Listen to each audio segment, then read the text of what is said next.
At the will reading, my husband smirked, until the lawyer revealed I inherited the company shares, not him. I can still see my husband Mark S. smirk right there in the lawyer S. office, like he'd already won the lottery. It was the day of the will reading for my late father, Harold Jenkins, the man who debuilt Jenkins Manufacturing from nothing in our small town outside Chicago. The air was thick, everyone crammed into those stiff chairs. And Mark, he leaned back, arms crossed, that smug grin creeping across his face as the lawyer flipped pages. He thought it was all his. After years of me pouring my soul into caring for Dad during his illness, Mark figured the company shares, the heart of Dad's legacy, would land in his lap. Not mine. Oh no, he had it all planned out in his head. Picture this. The room smelled like old coffee and polished wood. My Aunt Linda sat fidgeting next to her son, my cousin Jake, who kept shooting me side-eye glances. Mark and I had been married 15 years, but lately it felt like we were on opposite teams. He'd show up at family dinners acting like the golden boy, charming Dad with talk of expanding the business while I was the one changing bedsheets and holding Dad's hand through chemo nights. That smirk, it hit me like a punch. "Peyton, honey," he whispered earlier, "don't worry. I'll take care of everything." Take care of everything? Like he had with our savings, dipping into them for his investments that went nowhere? The lawyer, Mr. Ellis, cleared his throat and the room went dead silent. My heart pounded. Dad had whispered to me in his final days, something about the shares, but pain meds made him ramble. Mark's eyes gleamed with victory. I felt sick. This was it. The moment that could shatter our life or hand it to the man who'd slowly chipped away at my trust. Hey, before I go deeper into this mess, drop a comment below. What country and city are you watching from? I'm curious. Stories like this hit home everywhere. Whether you're in the States, Europe, or anywhere around the world, let me know. Your shares keep these tales alive. All right, let's rewind. Growing up in that modest house on Elm Street in Illinois, family was everything, or so I thought. Dad started Jenkins Manufacturing in the 70s, turning scrap metal into engine parts for local factories. Mom passed when I was 10, cancer, same as what took Dad later. It left me and my older brother Tom as Dad's shadows. Tom was the favored one early on, the son who could carry on the business. But life pulled him to California for a tech job, leaving me behind to help Dad after high school. I met Mark at a company picnic in 2005. He was charming, a salesman with a quick laugh, working for a rival firm. We married fast, bought a house in the suburbs with a white picket fence that hid the cracks. Dad liked him at first. Mark talked big about partnerships. But soon the favoritism shifted. Dad started confiding in me more, especially after Tom's visits grew rare. "Peyton, you were the steady one," he'd say, handing me the books to balance while Mark pushed for risky deals. Jealousy simmered. Mark resented my late nights at the factory, helping Dad through the divorce from his second wife, my stepmom Clara, who bailed when money got tight. Clara had a son, my stepbrother Rick, who popped up only for holidays, always with excuses. "Family S about blood," Mark would mutter when I defended Dad's will to include me. But blood, Mark's family was distant. His parents in Florida barely called. Ours was the battleground. Tensions built over years. Remember Thanksgiving 15? Dad announced he'd mentor me on the business side. Mark's face darkened. "She is not cut out for it," he said later, loud enough for Aunt Linda to hear. She nodded, her eyes on the inheritance pie.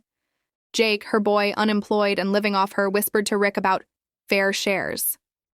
I was the outsider in my own family, the daughter who stayed, wiped brows, paid bills when Dad's health tanked. Tom called from afar, supportive but absent. Dad's care drained our savings. I sold my car to cover meds. Mark? He traveled for work, coming back with stories but no help. Ciúmes festered. Mark excluded me from his business talks with Dad, acting like I was just the wife. Once I overheard him on the phone. "Harold S. shares will fix us, buddy." To whom? He hung up quick. Dad noticed, pulling me aside. "Watch him pay." But I defended Mark. Love blinds you. Little did I know those whispers were seeds of betrayal. Dad weakened, strokes hitting hard. I was there every day while Mark showed for photo ops. Tom wired money but skipped visits. Aunt Linda brought casseroles, eyes on the will. Rick texted condolences from Vegas. By Dad's last year, I was exhausted. Nights at the hospital, days at the factory keeping things afloat. Mark complained about my obsession. Favoritism? It was survival. Dad murmured about fairness, but death came swift. Now, back to that office, Mark S. Smirk haunted me. Our bond, fractured by greed I never saw coming. The funeral home in downtown Chicago felt like a tomb itself, dim lights casting long shadows on the wooden pews. Dad's casket sat front and center, polished oak reflecting the flicker of candles. Family trickled in, about 50 people, mostly old factory workers who'd known Dad since the early days. I stood by the podium, hands clasped tight, wearing the black dress I'd bought on clearance. Mark hovered close, his arm around my shoulder like a prop, but his grip was loose, eyes scanning the room. Aunt Linda arrived with Jake, her whispers sharp as she hugged me. "Poor Harold," she said, but her gaze darted to Uncle Bob, Dad's brother, who nodded knowingly. Rick showed up late, tie crooked, smelling of airport lounge whiskey. "Sorry, Pay. Flight delay," he muttered, avoiding my eyes. Tom flew in from San Francisco, jet-lagged and quiet, squeezing my hand. "You okay, sis?" The air hummed with tension, like static before a storm. Cochicho started during the service. I caught Jake leaning to Rick. Heard the company S worth millions now. Rick shrugged. Dad always said shares go to the son-in-law type. Mark perked up at that, his hand tightening on mine for show. Reverend Hayes droned on about Dad's hard work, but my mind raced. After the prayers, folks lined up to pay respects. An old worker, Mr. Grady, pulled me aside. "Your pa was proud of you, miss. Said you kept the lights on." Tears stung, but then Mark cut in, clapping Grady's back. "We all honor that legacy," he boomed, drawing nods. The real blows came at the reception in the back room, folding tables laden with cold cuts and punch. Aunt Linda cornered me by the coffee urn. "Peyton, dear, Marcus got the head for business. Harold mentioned it." Her smile didn't reach her eyes. Jake chimed in, plate piled high. "Yeah, factories ain't tea for women folk." Humiliation burned. Me, who'd logged overtime shifts while they vacationed. Mark laughed it off, but later, by the casket, he whispered to Uncle Bob, loud enough. "Pace emotional right now? I'll handle the details." Bob glanced at me, pity in his eyes. Rick piled on, phone out. "Sent my condolences online. Hope that is cool." Cool? He'd missed Dad's birthday calls. The climate grew heavier, stares like daggers. A cousin murmured to her husband, heard Mark's been advising Harold on investments. Lies ID seen the statements. Marcus' advice nearly tanked a deal. My chest tightened, indignation rising. These were family, yet they treated me like the help. Marcus' pat on my back felt patronizing. "Chin up, hun. Tomorrow's the reading." His tone dripped confidence, masking the greed. I wanted to scream, but grief held me. Little humiliations stacked. Jake spilling punch near my feet, not cleaning it. Linda's accidental elbow nudge. The funeral wasn't a goodbye. It was the opening shot in their war for Dad's empire. Back at the house that night, exhaustion hit like a wave, but sleep dodged me. Mark crashed early, snoring away his schemes. I sat in Dad's old study, flipping through photo albums. Me as a kid at the factory, Dad's arm around me. A loose paper slipped out, a scribbled note in Dad's shaky hand. "Tell Peyton, shares safe." Safe from what? Heart racing, I tucked it away. Morning brought the will reading at Mr. Ellis's office, a brick building near the Loop. We gathered again, same players, stiffer suits. Mr. Ellis, mid-60s with wire-rim glasses, shuffled papers methodically. But something was off. His eyes flicked to Mark too often, and when he poured coffee, his hand trembled slightly. "Everyone here?" he asked, voice even. Aunt Linda nodded eagerly. Jake slouched, bored. Rick checked his watch. Tom sat beside me, supportive. "Mark?" He straightened, that smirk faint but there. As Ellis began preliminaries, debts settled, house to charity, the room buzzed. Then a knock. Ellis's assistant poked in, whispering. Ellis's face paled. "One moment," he said, stepping out. Minutes dragged. Whispers erupted. "What is the holdup?" Jake griped. Mark leaned to me. Probably just paperwork. But his foot tapped nervously. When Ellis returned, he carried a sealed envelope, different from the stack. "Additional instructions from Mr. Jenkins," he murmured, avoiding eyes. Aunt Linda's brow furrowed. "Additional?" Ellis nodded curtly, sealing the odd vibe. During a break for water, I caught him on the hall phone, voice low. "Yes. Confirm the codicil. No leaks." Codicil? I'd heard the term. Some legal add-on to a will, simple as an update. But why secret? Rick, eavesdropping nearby, shot me a puzzled look. Rare sincerity. "Weird, right?" he said. I nodded, suspicion blooming. Back in, Ellis droned on assets. Factory equipment to employees, savings split. But the shares? He skipped, eyes darting. Mark's smirk widened. Victory lap in his mind. A detail nagged. Dad's ring, missing from the casket. I'd seen it on his finger days before. "Where is Dad's signet?" I asked softly. Ellis froze, then, "In safekeeping." "For what?" The room tensed. Tom's hand on my arm steadied me. That envelope burned in my thoughts, a subtle crack in their perfect plot. Secrets simmered, but whose? Mark's glance my way held warning. The hints piled, suspense coiling tight. What had Dad hidden? Memories crashed over me like waves in that tense lawyer-s office, dragging me back to the grit of our life before the shadows of greed took hold. It was summer of 2008, the factory in full roar outside Chicago, machines clanging as Dad and I hunched over ledgers in his cramped office.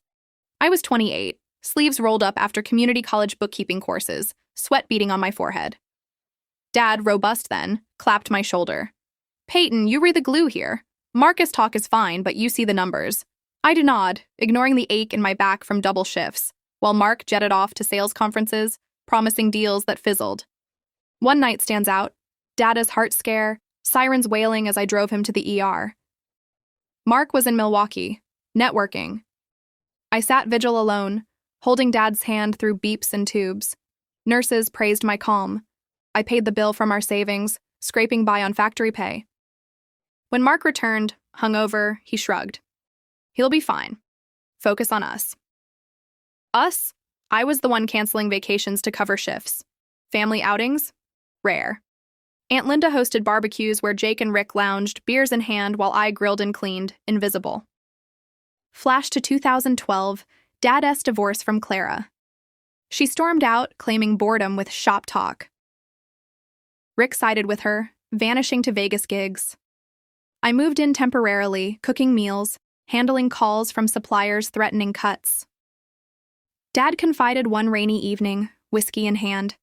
"Pay, blood don't mean loyalty. You stayed." Tears welled. I'd sacrificed promotions, our dream house down payment for him. Mark resented it, snapping over dinner. "You were choosing him over me." Exclusion stung. Holidays where he'd whisper to Uncle Bob about real heirs, sidelining me. 2018, Dad's first stroke.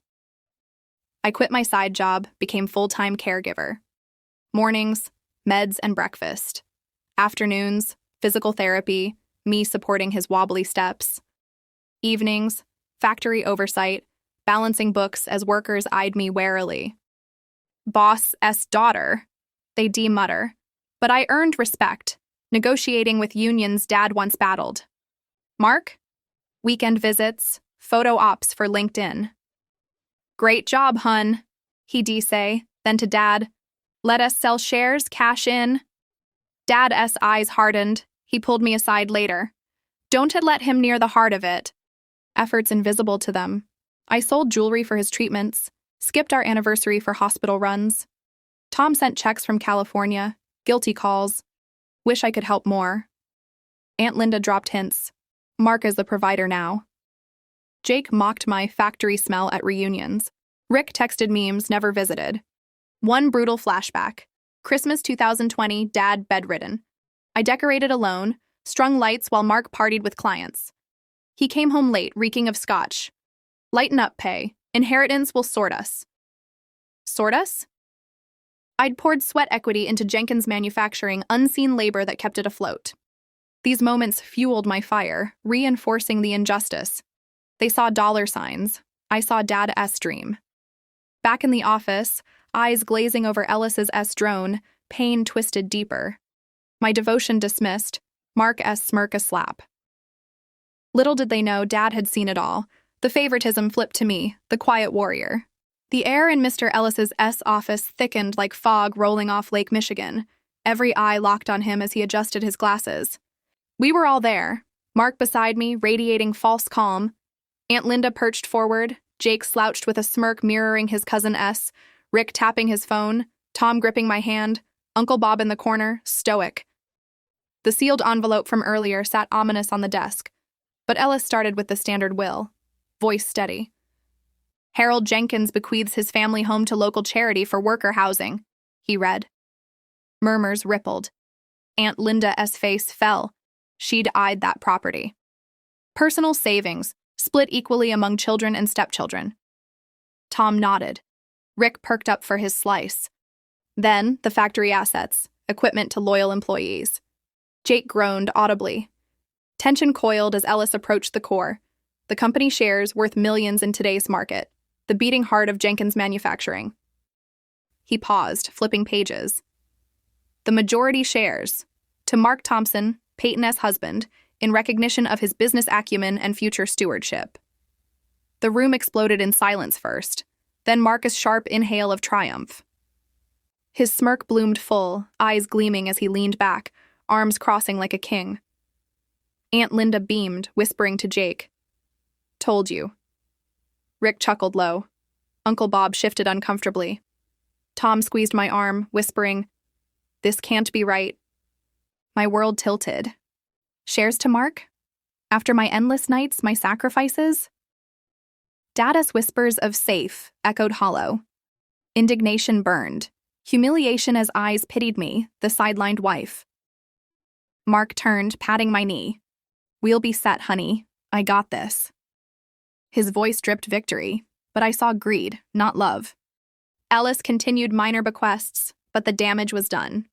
Expectations shattered into despair. Whispers swelled. Smart move, Harold! Jake fist-bumped Rick. Aunt Linda's nod to Mark screamed conspiracy. I sat numb, heart hammering. How? Dad knew Mark's failures. Botched deals, our drained accounts. The envelope mocked me, untouched. Silence stretched. Mark's gaze triumphant. Family nods confirming the injustice. Despair clawed. This was theft of legacy, my blood sweat erased. But deep down, a flicker. Dad's note, Ellis's S tremor. Was this the end? The room spun with their victory laps, my almost breaking point. Little did Mark know, the real reading loomed. Just as the room basked in Mark's glow, Mr. Ellis cleared his throat sharply, holding up that mysterious sealed envelope. There's more, he said, voice cutting through the murmurs like a knife. Mark's smirk froze mid-expansion. Aunt Linda leaned in, confused. This is a codicil, added 2 weeks before Harold's passing. Sealed and witnessed separately.